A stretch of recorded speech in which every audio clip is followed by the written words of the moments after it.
Hello friends, welcome to our YouTube channel arithmetic to advanced. आज के इस video के अंदर हम 6 दिसंबर 2022 के फर्स्ट शिफ्ट के मैथ्स के क्वेश्चन सोल्व करेंगे। सो दोस्तों, without wasting much of your time let me start.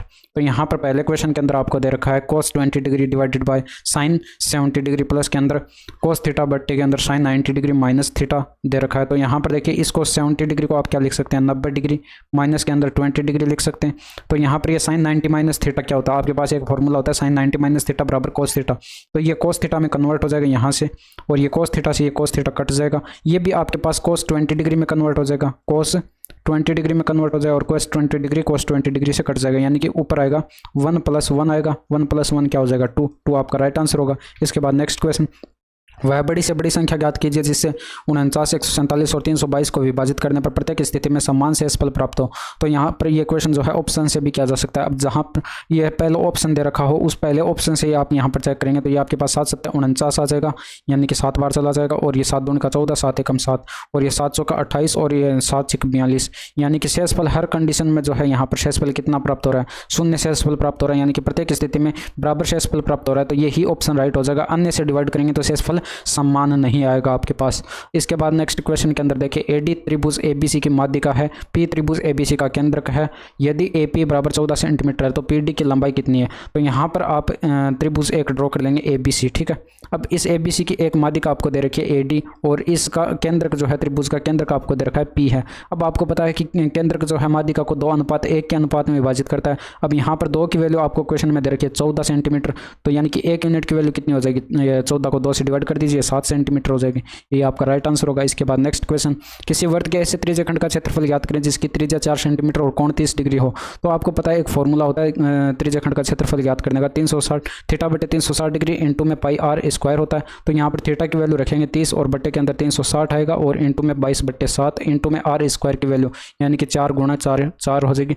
और ये 30 से काटेंगे तो ये 12 बार कट जाएगा, और ये 4 से काटेंगे तो ये 4 × 3 = 12, यानी कि 88 ऊपर आएगा 88, और बट्टे के अंदर आएगा 21, और 21 × 4 = 84, यानी कि 4 बार भाग जाएगा। तो ये 4 पॉइंट करके एक ही ऑप्शन दे रखा है, 4.186 सेंटीमीटर स्क्वायर आपके पास राइट आंसर हो जाएगा। इसके बाद नेक्स्ट क्वेश्चन देखिए, एक राशि पर प्राप्त किया गया साधारण ब्याज आपको दे रखा है।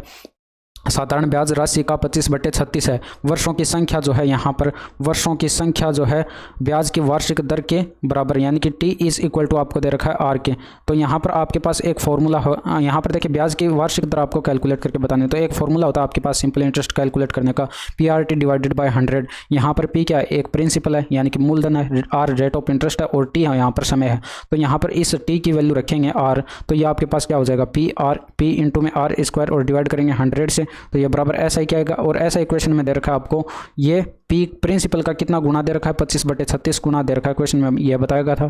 तो यहाँ पर ये 25/36 गुना हो जाएगा, यानी कि P इंटू में 25/36। अब यहाँ पर देखिए P से P कट जाएगा, ठीक है। तो ये आपके पास R स्क्वायर बराबर क्या आ जाएगा, R स्क्वायर बराबर आ जाएगा आपके पास ये 25/36 इंटू में 100, और यहाँ से स्क्वायर हटाएंगे तो R बराबर क्या आ जाएगा, 5/6 इंटू में 10 आएगा, और ये 2 से काटेंगे तो ये 3 बार कट जाएगा, और ये 5 बार कट जाएगा, यानी कि 25/3 का मतलब 8 × 3 = 24, और 0.33% जो है आपके पास ये राइट आंसर आ जाएगा। इसके बाद नेक्स्ट क्वेश्चन देखिए, यदि किसी आयत की लंबाई 4 सेंटीमीटर कम कर दी जाती है और चौड़ाई 2 सेंटीमीटर बढ़ा दी जाती है तो उतने ही क्षेत्रफल का वर्ग बन जाता है। मूल आयत का परिमाप ज्ञात करें। तो यहाँ पर एक आयत है मान लीजिए, ठीक है, और इसकी जो है यहाँ पर लंबाई x सेंटीमीटर, और यहाँ पर चौड़ाई जो है इसकी y सेंटीमीटर है। अब क्वेश्चन में कहा गया कि इसकी चौड़ाई जो है x में से इसकी लंबाई जो है 4 सेंटीमीटर कम की जाती है, तो यहाँ पर x - 4 हो जाएगी, और ये चौड़ाई जो है 2 सेंटीमीटर से बढ़ा दी जाती है, यानी कि y + 2 हो जाएगी। तो ये क्या बन जाता है, एक वर्ग बन जाता है। अब यहाँ पर कहा गया कि उतने ही क्षेत्रफल का वर्ग बन जाता है, तो ये आपके पास इन दोनों का क्षेत्रफल क्या होगा, बराबर होगा।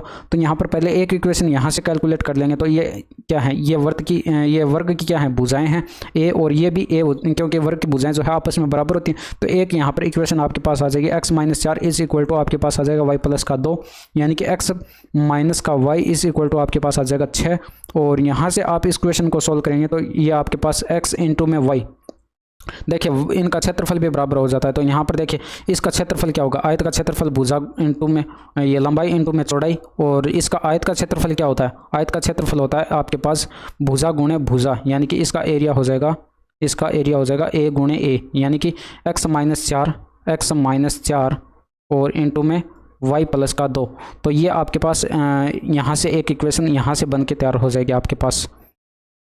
तो इस इक्वेशन को यहाँ से सॉल्व करेंगे तो ये एक्स वाई बराबर क्या हो जाएगा, ये एक्स गुणा होगा वाई से एक्स वाई और माइनस ये आपके पास कितना आ जाएगा, ये प्लस आ जाएगा 2x और ये माइनस का 4y और ये माइनस का आएगा 8।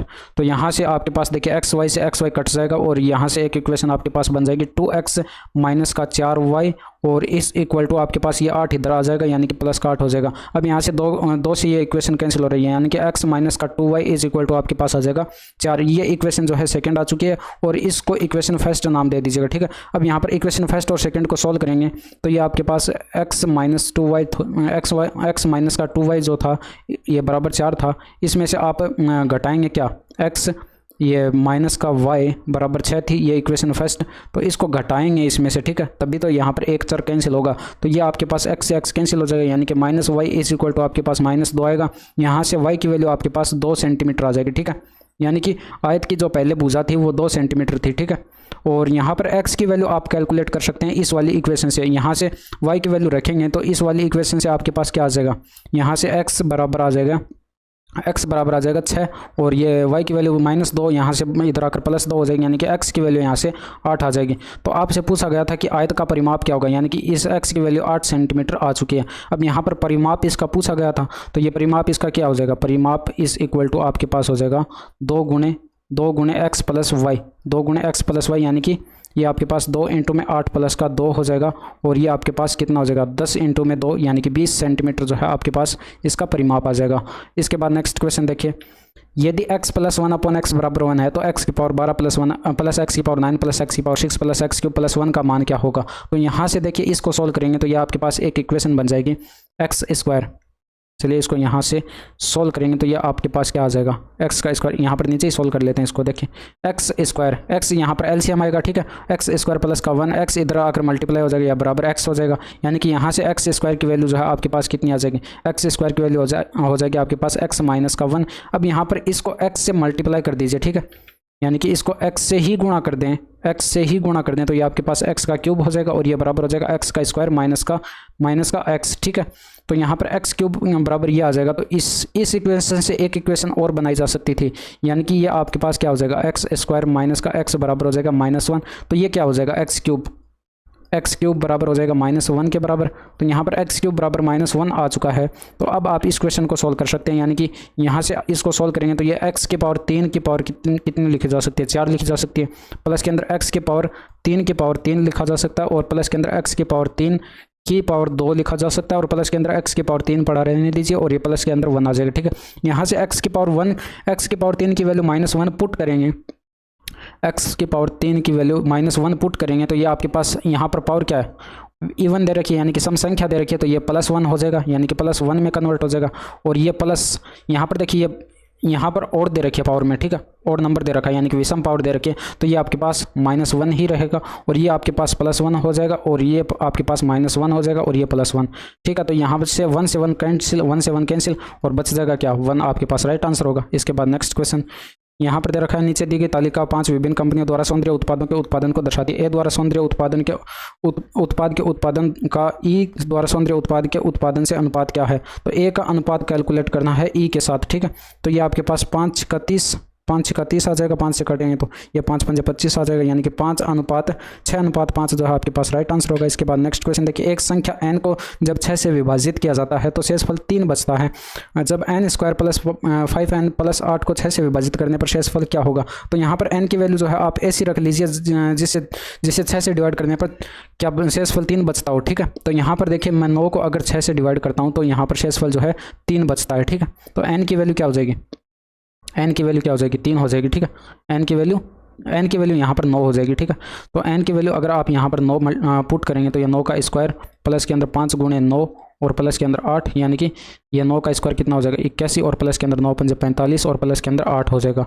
और इसको ऐड करेंगे तो आपके पास कितना हो जाएगा, ये 81 और 45 कितना हो जाएगा, ये आपके पास हो जाएगा 120 126 हो जाएगा और 126 8 कितना हो जाएगा 134। तो ये आपके पास 134 आ जाएगा। जब आप 134 को 6 से डिवाइड करेंगे, 134 को 6 से डिवाइड करेंगे तो आपके पास कितना आएगा, ये 6 दूनी का 12 और शेषफल बचेगा 1 उतारेंगे 4 और फिर 6 दूनी का 12, यानी कि शेषफल यहाँ पर 2 बच जाएगा। यह 2 ही आपका राइट आंसर होगा। अगर आप यहाँ पर देखिए n की वैल्यू जो है 3 रखते, n बराबर 3 भी रख सकते थे, ये आकर के n बराबर 3, क्योंकि 3 के अंदर आप 6 का भाग देते हैं तो शेषफल 3 ही बचेगा। इसके बाद नेक्स्ट के ये वो आप खुद करके देख लीजिए, ठीक है। इसके बाद यहाँ पर दे रखा है 97 गुणे 103 का मान क्या होगा। देखिए अगर आपकी कैलकुलेशन अच्छी खासी है तो आप यहीं से आप इसका मान कैलकुलेट कर सकते हैं। देखिए 97 का 3 गुना कितना होगा, 9 का 27, 270 और 21 291 होगा, 291 का 91 उतारेंगे, हासिल 2 आएगी और ये 97 कम 97 हासिल 2 कितना हो जाएगा 99, यानी कि 9991 जो है आपके पास आंसर आ जाएगा। बट यहाँ पर अगर आपको कैलकुलेशन से नहीं करना है तो यहाँ पर देखिए फॉर्मूले से करना है, तो ये इसको लिख सकते हैं 97 को लिख सकते हैं 100 माइनस का 3 और ये 103 को लिख सकते हैं आप 100 प्लस का 3। अब ये आपके पास a plus b a square minus b square का फॉर्मूला बनता हुआ दिखाई पड़ रहा है, यानी कि a माइनस बी इंटू में a प्लस बी बराबर होता है a square minus b square, यानी कि 100 का स्क्वायर होगा और माइनस के अंदर 3 का स्क्वायर। 100 का स्क्वायर कितना हो जाएगा 10,000 हो जाएगा, माइनस के अंदर 3 का स्क्वायर 9 करेंगे तो ये आपके पास कितना हो जाएगा, ये 9,991 जो है आपके पास आंसर आ जाएगा। इसके बाद नेक्स्ट क्वेश्चन देखिए, दो उम्मीदवार P और Q ने एक चुनाव लड़ा। पंजीकृत मतदाताओं में से 70% मतदाता P के समर्थक थे। तो यदि P के 60% समर्थकों और Q के 30% समर्थकों से उम्मीद की जाती है कि वे उम्मीदवार P को वोट देंगे, तो कितने प्रतिशत पंजीकृत मतदाताओं से उम्मीदवार P को वोट देने की उम्मीद है। यहाँ पर देखिए पंजीकृत मतदाताओं की जो है यहाँ पर संख्या जो है 100 मान लीजिए, ठीक है। पंजीकृत मतदाताओं की संख्या जो है टोटल 100 थी, तो 100 में से 70% मतदाता जो है P के समर्थक थे, यानी कि इसका 70% जो है, इसका 70% कितना हो जाएगा 70, यानी कि 70 जो थे ये P के समर्थक थे, ठीक है। अब यहाँ पर आगे क्वेश्चन में बोला गया कि यदि P के 60% समर्थकों से और Q के 30% समर्थकों से उम्मीद की जाती है। अब यहाँ पर देखिए 70% इसके हो गए P के समर्थक थे, तो यहाँ पर 30% क्या होंगे Q के समर्थक होंगे, तो इसका 30 जो है इसका 30% 30 होगा, यानी कि ये Q के समर्थक होंगे। तो यहाँ पर P के जो है 70% समर्थकों से, इसके 60% समर्थकों और Q के 30% समर्थकों से उम्मीद की जाती है कि वे उम्मीदवार P को वोट देंगे, तो इसका 60% यानी कि इसका 60% से उम्मीद की जाती है, इसका 60% और कैलकुलेट करेंगे तो ये इसका 60% कितना हो जाएगा, ये 742, यानी कि ये 42 उम्मीदवारों से उम्मीद की जाती है कि ये P को वोट देंगे, ठीक है। अब यहाँ पर ये Q के 30% उम्मीदवारों से उम्मीद की जाती है, तो इसका 30% कैलकुलेट करेंगे, इसका 30% कैलकुलेट करेंगे तो इसका 30% कितना हो जाएगा 9, यानी कि इसके 9 उम्मीदवारों से उम्मीद की जाती है कि ये P को वोट देंगे, ठीक है। तो P को वोट देने वाले कुल मतदाताओं, पंजीकृत मतदाताओं, यहाँ पर क्या पूछा गया, तो कितने प्रतिशत पंजीकृत मतदाताओं से उम्मीदवार P को वोट देने की उम्मीद है। तो यहाँ पर देखिए ये 42 और 9 को ऐड करेंगे, 42 और प्लस के अंदर 9 को ऐड करेंगे, टोटल कितना आ जाएगा 51 आ जाएगा, यानी कि 51 उम्मीदवार जो हैं P को 51 उम्मीदवार से उम्मीद की जाती है कि वो P को वोट देंगे, बट यहाँ पर परसेंटेज में कैलकुलेट करना है, तो 51 और कुल उम्मीदवार कितने थे 100 थे, तो 100 से इसको डिवाइड करेंगे और इनटू में इसको 100 करेंगे, तो ये 100 से 100 कट जाएगा। 51% उम्मीदवार से उम्मीद की जाती है कि वो P को वोट देंगे। इसके बाद नेक्स्ट क्वेश्चन, त्रिभुज ABC की भुजा AB और AC के मध्य बिंदु क्रमशः X और Y हैं। यदि BC प्लस XY बराबर 24 इकाई है तो BC माइनस XY का मान ज्ञात कीजिए। तो यहाँ पर देखिए एक त्रिभुज बना लीजिए सबसे पहले, यहाँ पर ये आपके पास त्रिभुज है ABC और यहाँ पर इसकी जो है मध्य बिंदु x है और यहाँ पर ये y है, ठीक है। अब x और y को मिलाने पर ये जो है xy जो है समांतर होगी, xy समांतर होगी किसके BC के। अब यहाँ पर जो है ये मध्य बिंदुओं को मिलाने वाली रेखा जो है यहाँ पर ये इनका अनुपात क्या होता है, यहाँ पर देखिए BC और BC का अनुपात XY के साथ अनुपात होता है 2:1, ठीक है, 2:1 होता है। तो यहाँ पर टोटल इनका देखेंगे तो ये 3 यूनिट होगा और 3 यूनिट की वैल्यू क्वेश्चन में दे रखी है, यानी कि BC प्लस X। यहाँ पर देखिए ये 1 यूनिट है और ये 2 यूनिट है, तो 2 और 1 3 और दोनों का योग दे रखा है क्वेश्चन में 24, यानी कि 3 यूनिट की वैल्यू 24 हो जाएगी। कितने गुना दे रखी है 8 गुना दे रखी है, तो ये एक्चुअल में जो है 2 और 1 ना होकर BC की लंबाई कितनी हो जाएगी, यहाँ पर BC जो है ये 2 ना होकर 2 का 8 गुना, 2 का 8 गुना कितना हो जाएगा, ये 16 हो जाएगा और ये 1 ना होकर 1 का 8 गुना यानी कि 8 हो जाएगा। क्वेश्चन में इनका डिफरेंस पूछा गया, यानी कि 16 में से 8 घटाएंगे तो ये आपके पास 8 जो है 8 सेंटीमीटर जो है आपके पास राइट आंसर आ जाएगा। इसके बाद नेक्स्ट क्वेश्चन देखिए, सोनाली ने एक स्कूल में साइंस टीचर की नौकरी के लिए अप्लाई किया था। नौकरी के लिए परीक्षा में उसने भौतिकी में 8, रसायन विज्ञान में 8, जीव विज्ञान में 6 और साक्षात्कार में 6.5 अंक प्राप्त किए और फाइनल स्कोर की गणना के लिए जो है गणना के लिए 2, 3 और 4 का वेटेज भौतिकी, रसायन विज्ञान, जीव विज्ञान और साक्षात्कार को दिया गया था। सोनाली का भारित वेटेज यानी कि औसत अंक क्या है ये कैलकुलेट करके बताना है। तो यहाँ पर देखिए ये XI हो जाएगा, ठीक है, इसको XI मान लीजिए, ठीक है। ये आपके पास इनका दे रखा है, अंक दे रखा है कितना 8 और ये आपके पास रसायन विज्ञान का दे रखा है 8 और यहाँ पर जीव विज्ञान का दे रखा है 6 और ये आपको दे रखा है 6.5 साक्षात्कार का, ठीक है।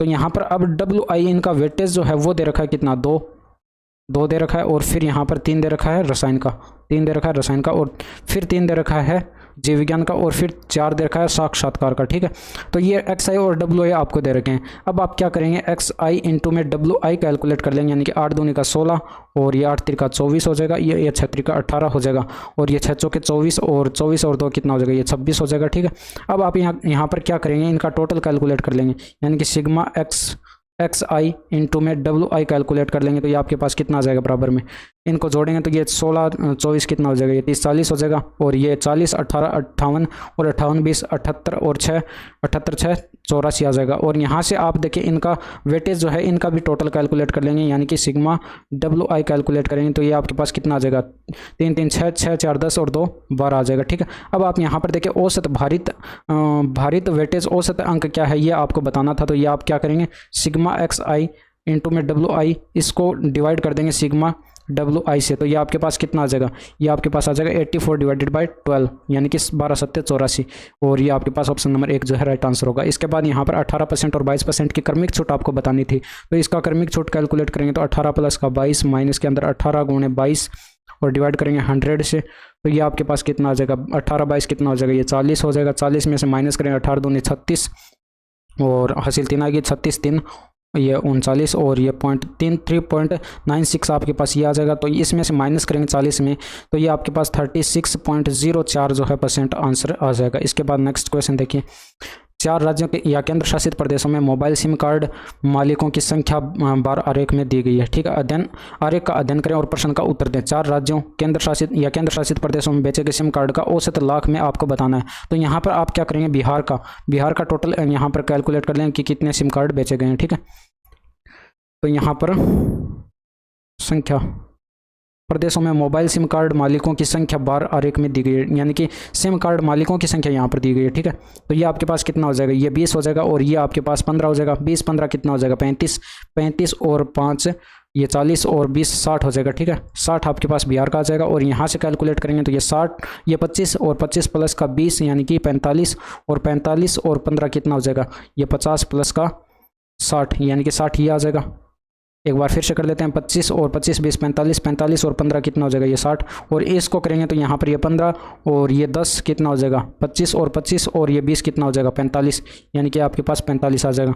और प्लस के अंदर ये यहाँ पर पंजाब का भी कैलकुलेट कर लेते हैं, ये 5 हो जाएगा, 5 और ये 25 30 और 30 और ये आपके पास ये 10 था। ठीक है, ये 10 और 35 और 5 कितना हो जाएगा, ये 40 आ जाएगा। ठीक है, इसके बाद इनको ऐड करके 4 से डिवाइड कर देंगे तो ये आपके पास कितना हो जाएगा, ये 40 और ये 100 और 160 200 205 आ जाएगा। ठीक है, 205 को डिवाइड करते हैं 4 से, तो ये 5 चौके 20 और यहाँ पर ये 4 एकम 4 और 0.25 जो है आपके पास ये राइट आंसर आ जाएगा। ठीक है, इनका औसत लाख में आ चुका है, ये लाख में आएगा। ठीक है, औसत एक ठोस अर्धगोले की त्रिज्या आपको दे रखी है 21 सेंटीमीटर, इसे पिघलाकर एक ऐसा बेलन बनाया जाता है कि इसके वक्र पृष्ठीय क्षेत्रफल का संपूर्ण पृष्ठीय क्षेत्रफल से अनुपात जो है 2:5 हो जाता है। इसके आधार की त्रिज्या सेंटीमीटर में क्या है ये आपको बतानी है। तो यहाँ पर देखिए वक्र पृष्ठीय क्षेत्रफल यहाँ पर दे रखा है, वक्र पृष्ठीय क्षेत्रफल का संपूर्ण पृष्ठीय क्षेत्रफल के साथ अनुपात दे रखा है। तो वक्र पृष्ठीय क्षेत्रफल क्या होता है, 2πr/h होता है। 2πr/h का अनुपात दे रखा है 2πr इंटू में r+h के साथ, r+h के साथ अनुपात दे रखा है यहाँ पर। तो ये आपके पास क्या हो जाएगा, ये 2:5 दे रखा है यहाँ पर क्वेश्चन के अंदर। तो ये इसको सॉल्व करेंगे तो ये देखिए 2πr से 2πr कैंसिल हो जाएगा, ये 5h इज इक्वल टू आपके पास आ जाएगा कितना, 5h इज इक्वल टू आपके पास आ जाएगा ये 2r प्लस के अंदर 2h, अब यहाँ से 3h बराबर आ जाएगा 2r के। ठीक है, 2r के। एक बार इस इक्वेशन को यहीं पर पड़ा रहने दीजिए। यहाँ पर देखिए ये एक ठोस अर्धगोला दिया गया था जिसकी त्रिज्या आपको दे रखी थी। ठीक है, r बराबर 21 सेंटीमीटर स्क्वायर। इसे पिघलाकर एक ऐसा बेलन बनाया जाता है, यहाँ पर इसे पिघलाकर एक ऐसा बेलन बनाया जाता है। इस बेलन की त्रिज्या आप मान सकते हैं कैपिटल R थी। ठीक है, तो यहाँ पर देखिए इसका जो आयतन जो है, बेलन का आयतन जो है वो बराबर हो जाएगा, बेलन का आयतन क्या होता है πr²h। यहाँ पर इसकी त्रिज्या हमने कैपिटल R मान ली थी, तो πr² h is equal to आपके पास हो जाएगा इस इक्वल टू आपके पास हो जाएगा, इसकी त्रिज्या हमने स्मॉल आर मान ली थी, ठीक है, इसके यहाँ पर स्मॉल आर यूज़ की थी, तो इसके इसको स्मॉल आर कर लीजिए, इसको कैपिटल आर कर लीजिए, तो ये बराबर हो जाएगा गोले के आयतन के अर्धगोले के आयतन के बराबर हो जाएगा, ठीक है। तो ये अर्धगोले का आयतन होता है 2/3 इंटू में पाई, यानी कि पाई की वैल्यू चलिए पाई रख देते हैं, पाई इंटू में आर क्यूब, आर यहाँ पर दे रखा है कैपिटल आर क्यूब लिख देते हैं, ठीक है। तो ये आपके पास पाई से पाई यहाँ पर कैंसिल हो जाएगा, ठीक है, ये पाई से पाई कैंसिल हो जाएगा, ये आर स्क्वायर इंटू में एच इज इक्वल टू आपके पास आ जाएगा 2/3 इंटू में आपके पास ये कैपिटल आर की वैल्यू 21 सेंटीमीटर दे रखी है, तो ये 21 गुणे 21 आ जाएगा, यानी कि ये 3 से कटेगा तो 7 बार कट जाएगा, ठीक है। और ये 7 दूनी का 14 आ जाएगा, 7 दूनी का 14, यानी कि 21 गुणे 21 और इंटू में यहाँ पर 14 आ जाएगा, यानी कि यहाँ से एच की वैल्यू आपके पास क्या आ चुकी है, यहाँ से एच की वैल्यू आ जाएगी, ये बटे के अंदर आर स्क्वायर इधर आ जाएगा, ठीक है। अब यहाँ पर एच की वैल्यू अगर आप रखेंगे तो यानी कि 3 गुणे आपके पास आ जाएगा 21 गुणा 21 और इंटू में और यहाँ पर ये 14 दे रखा था और बटे के अंदर आर स्क्वायर दे रखा था, ये बराबर हो जाएगा 2r के। अब यहाँ पर देखिए ये 2 से कटेगा 14 कितनी बार, 7 बार, ये 7 3 का 21 और बना लेगा, यानी कि इधर आर क्यूब बन जाएगा, ये आर क्यूब बराबर आ जाएगा आपके पास 21 गुणा 21 गुणा 21 गुणा 21, ठीक है। ये आपके पास 3 बार 21 आ जाएगा, ठीक है। तो ये आर का क्यूब हटाएंगे तो ये बराबर आर बराबर कितना आ जाएगा, ये 21 सेंटीमीटर आ जाएगा, यही आपसे पूछा गया था, ठीक है, 21 सेंटीमीटर आपका आंसर आ जाएगा। इसके बाद नेक्स्ट क्वेश्चन देखिए, ए और बी का मध्यानुपाती आपको दे रखा है सी, यानी कि सी बराबर √AB दे रखा है। अब इन दोनों का मध्यानुपाती आपको बताना है, तो इन दोनों का मध्यानुपाती आप x मान लीजिए, ठीक है, x बराबर √ के अंदर इन दोनों का गुणा करेंगे, इन दोनों का गुणा करेंगे तो ये आपके पास क्या आ जाएगा, a स्क्वायर इंटू में b स्क्वायर इंटू में c स्क्वायर आ जाएगा, ठीक है। वर्गमूल लेंगे तो ये आपके पास इनका स्क्वायर हट जाएगा, यानी कि a into b into c आ जाएगा। अब यहाँ से देखें तो ये आपके पास इधर का वर्गमूल हटाएंगे तो ये c स्क्वायर हो जाएगा, यानी कि a इंटू b बराबर क्या हो चुका है, c स्क्वायर, तो c स्क्वायर इंटू में c इज इक्वल टू आपके पास क्या आ जाएगा, x क्यूब c क्यूब आ जाएगा, ठीक है, ये सी क्यूब आपके पास आंसर आ जाएगा। इसके बाद नेक्स्ट क्वेश्चन, एक व्यक्ति अपने मोबाइल को RS 4675 में बेचकर 15% की हानि उठाता है, तो 15% की फ्रैक्शन वैल्यू क्या हो जाएगी, ये आपके पास हो जाएगी 15% की फ्रैक्शन वैल्यू 3/20, यानी कि 20/3 का ये लॉस उठा रहा है, तो यानी कि 20 रुपये की वस्तु थी, यानी कि CP जो है 20 रुपये था और सेलिंग प्राइस जो है वो कितना हो जाएगा, सेलिंग प्राइस यहाँ पर ये 20 में से 20/3 का ये हानि उठा रहा है, ठीक है, 20/3 की हानि कर रहा है ये, यानी कि 17 में ये बेच रहा है, यानी कि 17 की वैल्यू क्वेश्चन में दे रखी है 4675 कितना गुणा दे रखी है, ये 17 एकम 17 17 दूनी 34 2 बार चला जाएगा और ये आपको दे रखा है 17 दूनी 34, शेषफल यहाँ पर बचेगा कितना, ये आपके पास 12 बचेगा, उतारेंगे 7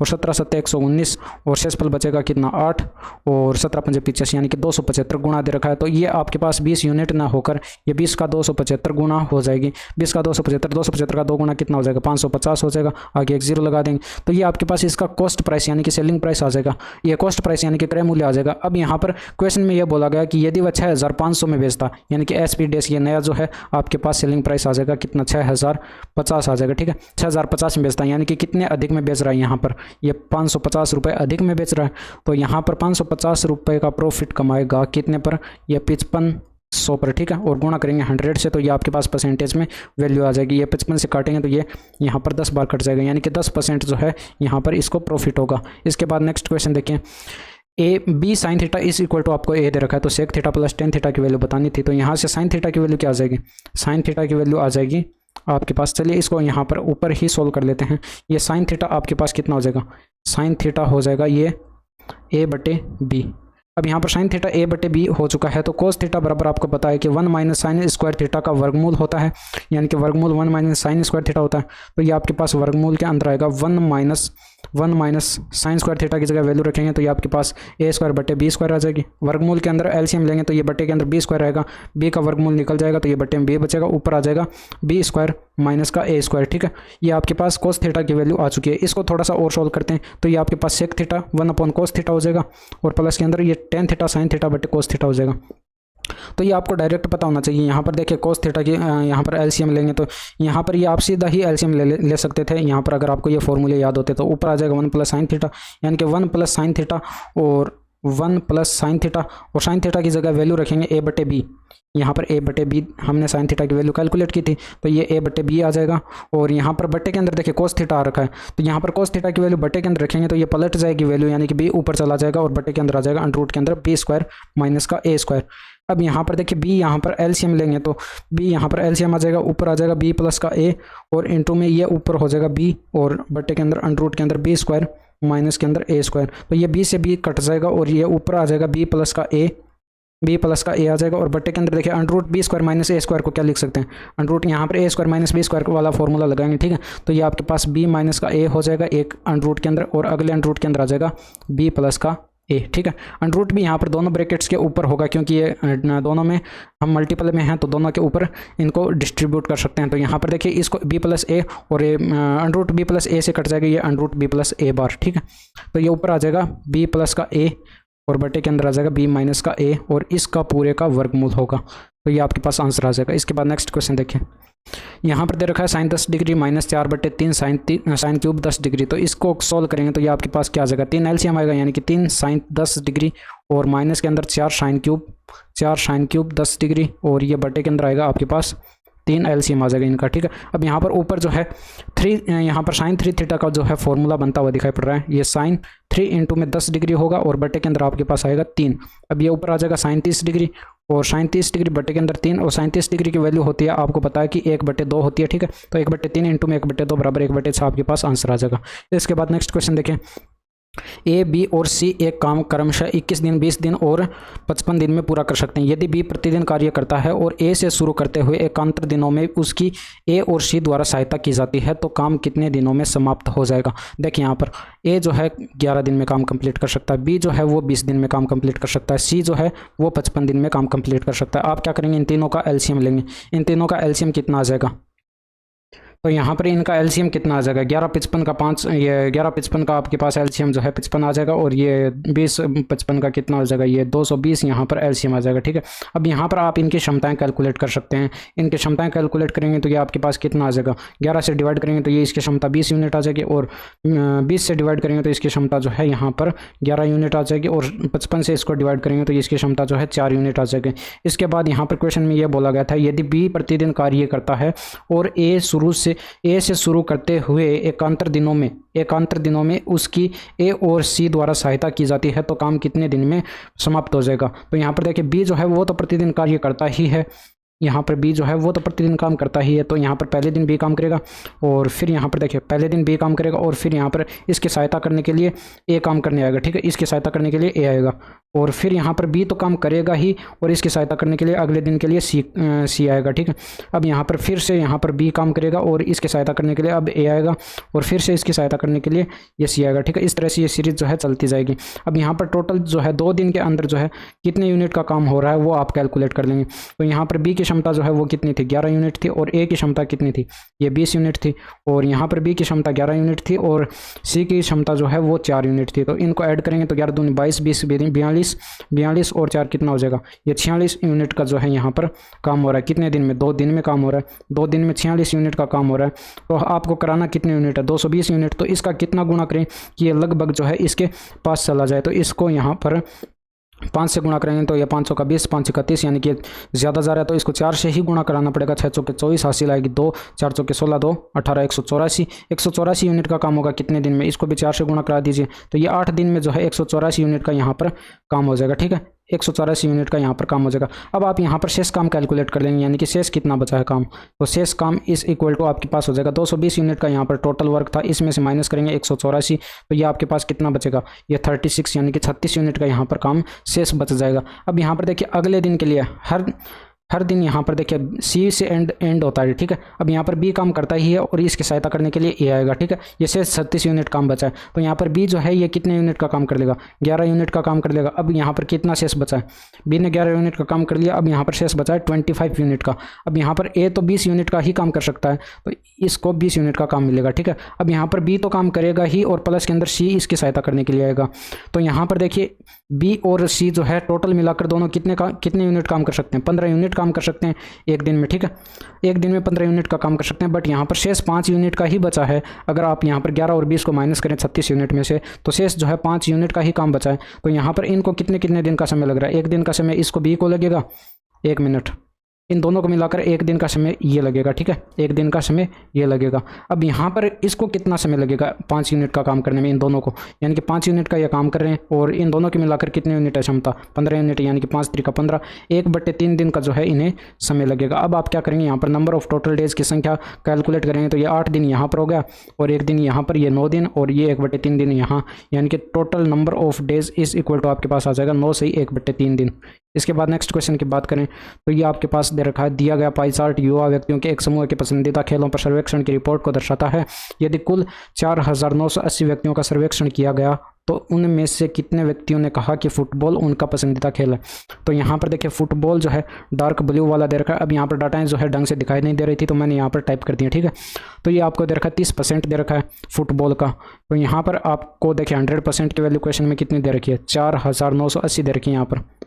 यदि कुल 4980 व्यक्तियों का सर्वेक्षण किया गया तो उनमें से कितने व्यक्तियों ने कहा कि फुटबॉल उनका पसंदीदा खेल है। तो ये आपके पास 4980 दे रखा था, तो एक जीरो से एक जीरो हट जाएगा, यानी कि 10% की वैल्यू आ जाएगी 498 और 30% की वैल्यू कैलकुलेट करनी थी तो यानी कि 30% किसके बराबर हो जाएगा, 498 का 3 गुना कैलकुलेट कर लेंगे तो ये आपके पास 8 त्रिका 24 हासिल 2 आएगी, 9 त्रिका 27, 2 29 हासिल 2 आएगी, 4 त्रिका 12, 2 14, यानी कि 1494 आपके पास राइट आंसर होगा। इसके बाद नेक्स्ट क्वेश्चन, एक तार 11 सेंटीमीटर भुजा वाले एक वर्गाकार आकार में है, ठीक है। तो यहाँ पर वर्गाकार आकार में आपको दे रखा है ये 11 सेंटीमीटर का तार। तो तार की लंबाई अगर आपको कैलकुलेट करनी हो तो आप यहाँ पर पेरीमीटर यानी कि इसका परिमाप कैलकुलेट कर लेंगे, यानी कि 4 गुणे भुजा, यानी कि भुजा यहाँ पर 11 दे रखी है तो ये 44 सेंटीमीटर आपके पास आ जाएगा, ठीक है। इसके बाद इस तार को जो है यहाँ पर इसको यहाँ से मान लीजिए कट कर लिया गया, ठीक है। अब यहाँ से कट करने के बाद इसको एक वर्ताकार शेप में मोड़ा जाता है, ठीक है। तो ये आपके पास क्या बन जाएगा, एक वर्त बन जाएगा, ठीक है। वर्ताकार शेप में मोड़ा जाता है। वर्त की त्रिज्या आपको बतानी है क्या होगी, इसकी त्रिज्या यानी कि रेडियस आपको कैलकुलेट करके बतानी है क्या होगी। तो आप यहाँ पर देखिए इसकी वर्त की परिधि जो है, इस वर्त की परिधि जो है 2πr जो है वो इस तार की लंबाई के बराबर होगी, यानी कि 44 के बराबर होगी, यानी कि ये आपके पास आ जाएगा 2 × 22/7 इंटू में r इज इक्वल टू आपके पास आ जाएगा 44 और 22 दूने 44 होता है, यानी कि ये एक बार कट जाएगा और r इज इक्वल टू आपके पास आ जाएगी 7 सेंटीमीटर। इसके बाद नेक्स्ट क्वेश्चन देखिए, एक कॉलेज में विभिन्न विषयों वाले छात्रों की संख्या इस प्रकार है, प्रत्येक विषय में छात्रों की औसत संख्या ज्ञात कीजिए। तो यहाँ पर देखिए औसत कैलकुलेट करेंगे तो ये 45 और ये 45 कितना हो गया 90 और ये 60 30 90 यानी कि 180 हो गया और 180 60 कितना हो जाएगा 245 हो जाएगा। और इसको डिवाइड कर देंगे कितने विषय हैं, 5 विषय हैं तो इसको डिवाइड कर देंगे 5 से, तो ये 500 का 20 500 का 20 और आपके पास ये 9 × 5 = 45 आ जाएगा, यानी कि 49 आपका राइट आंसर होगा। इसके बाद 25वां क्वेश्चन देखिए, एक बोट रेसर स्थिर जल में 21 से 3/2 किलोमीटर/आवर की चाल से बोट चला सकता है। यदि 12.5 किलोमीटर/आवर की चाल से चलने वाली नदी में उसे एक स्थान तक जाने में और वापस आने में टोटल जो है 40 मिनट का समय लग रहा है, ठीक है। तो वह स्थान कितनी दूर है ये आपको बताना है और दशमलव के 2 स्थान तक मान ज्ञात करें। तो यहाँ पर 40 मिनट को आप क्या करेंगे, घंटे में कन्वर्ट कर लेंगे। तो 40 मिनट को घंटे में कन्वर्ट करेंगे तो 60 से इसको डिवाइड किया जाएगा, यानी कि ये 2/3 आपके पास घंटे में आंसर आ जाएगा, ठीक है। ये घंटे में हो जाएगा, ठीक है।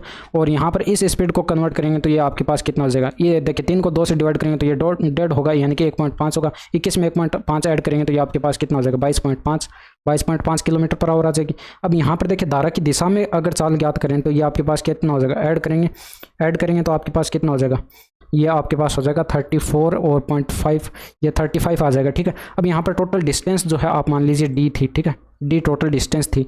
अब यहाँ पर डिस्टेंस में अगर आप कुल चाल का डिवाइड कर देंगे टोटल यहाँ पर इन दोनों को ऐड करेंगे तो ये धारा की दिशा में चाल आ जाएगी, ठीक है। धारा की दिशा में चाल आ जाएगी, यानी कि 35 से डिवाइड करेंगे तो ये समय आ जाएगा। इसी तरह से विपरीत दिशा में कैलकुलेट करेंगे तो ये आपके पास क्या आ जाएगी, माइनस करेंगे तो इनको माइनस करेंगे तो आपके पास कितना आ जाएगा 12.5 घटाएंगे तो ये आपके पास 10 बचेगा, यानी कि d/10 इतना समय इसको लगेगा विपरीत दिशा में। अब यहाँ पर कुल समय आपको दे रखा है 2/3 के बराबर है, तो इसको सॉल्व करेंगे तो एलसीएम लेंगे, आपके पास यहाँ पर कितना आ जाएगा 70 आ जाएगा एलसीएम और ऊपर आ जाएगा 2d और प्लस के अंदर 7d इज इक्वल टू आपके पास आ जाएगा 2/3। अब यहाँ पर इसको क्रॉस मल्टीप्लाई करेंगे 7 2 9 और 9 × 27 d आ जाएगा इज इक्वल टू आपके पास आ जाएगा 140, यानी कि d इज इक्वल टू आपके पास आ जाएगा 27 × 135 होता है, 5 से इस पर डिवाइड करेंगे 27 किलोमीटर की दूरी ये आपके पास आ जाएगी। इसके बाद तो ये थे आज के 25 क्वेश्चंस। यहाँ तक क्लास कैसी लगी कमेंट करके ज़रूर बताइएगा। That's all for today, thank you, धन्यवाद, बाय बाय।